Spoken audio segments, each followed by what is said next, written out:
বিসমিল্লাহির রহমানির রহিম। প্রিয় দেশবাসী,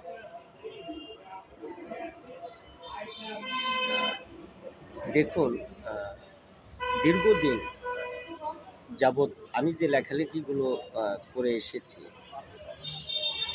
আমার একটি দীর্ঘ বিশ্বাস হৃদয়ে জন্ম নিয়েছিল যে দেশের প্রশাসনিক ব্যবস্থা, ন্যায় বিচার, রাজনৈতিক পরিস্থিতি এবং বিশেষ করে দেশের যে শাসনতন্ত্র, সেটির দ্বারায় আমার কোনো উপকার হবে না। এমনকি দেশের প্রশাসনিক ব্যবস্থা থেকে শুরু করে দেশের বিচার বিভাগীয় যে একটি ব্যবস্থা, সেটির প্রতিও আমার না বিশ্বাস এসে গিয়েছে। কিন্তু গত কিছুদিন যাবৎ একটি জিনিস আমি লক্ষ্য করছি, সেটি সাংবাদিক ইলিয়াস হোসেনের একটি প্রতিবেদন, যেটি আজকে শুধু বাংলাদেশেই নয়, ভারতের মিডিয়াতেও আপনার খুব গুরুত্ব সহকারে সেটি প্রচার করা হচ্ছে। সেই বিষয়গুলো আমার নজরে এসেছে এবং আমার যেটি আজকে মনে হয় যে হ্যাঁ, এখন সুস্পষ্টভাবে মুখ খোলার একটি সময় এসেছে, কথা বলার সময় এসেছে। দেশ এবং জাতি আমার কথাগুলো হয়তো শুনবে। আপনারা জানেন যে বিগত 18-19 বছর হয়ে গেল আমি নিয়মিত প্রতি বছর এই জানুয়ারি মাস আসলে লেখালেখি করতাম এবং এই মাসটি পুরাই আমার জীবনের সকল বিষয়গুলোকে আমি তুলে ধরার চেষ্টা করেছি।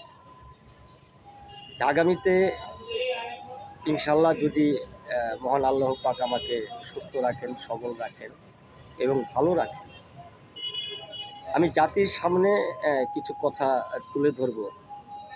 কেন তুলে ধরব সে বিষয়গুলো আজকে আপনাদের সামনে আমি আংশিক তুলে ধরছি। যে বাংলাদেশের 75-এর যে 15ই আগস্ট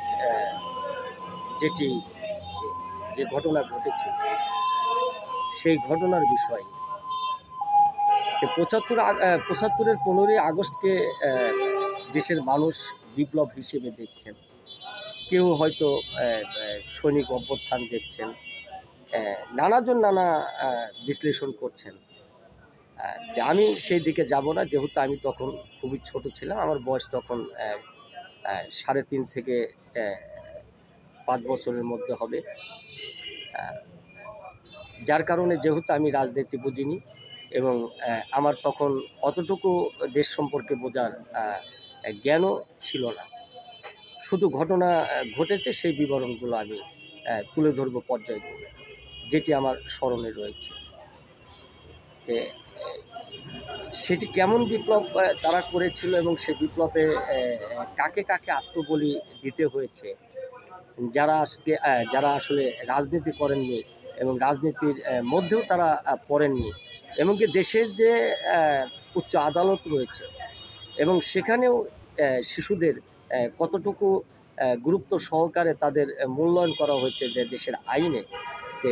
সেই আইনগুলো বিষয়ে আমার কথার মধ্য দিয়ে আপনারা পাবেন। আপনারা দোয়া করবেন যেন আমি পরিপূর্ণভাবে যতটুকু আমার স্মরণ রয়েছে আমি ততটুকুই যেন আপনাদের সামনে তুলে ধরতে পারি। কেননা এখন হয়তো যেহেতু আমাদের বয়স হয়ে গিয়েছে, আর কখন আল্লাহ পাক আমাদেরকে নিয়ে যায় সেটি বলা যায় না। তবে সমগ্র জাতিকে এটি স্মরণ রাখা প্রয়োজন এবং মনে রাখা প্রয়োজন। সেই জন্যে আমি আপনাদের সামনে আসি। ধন্যবাদ।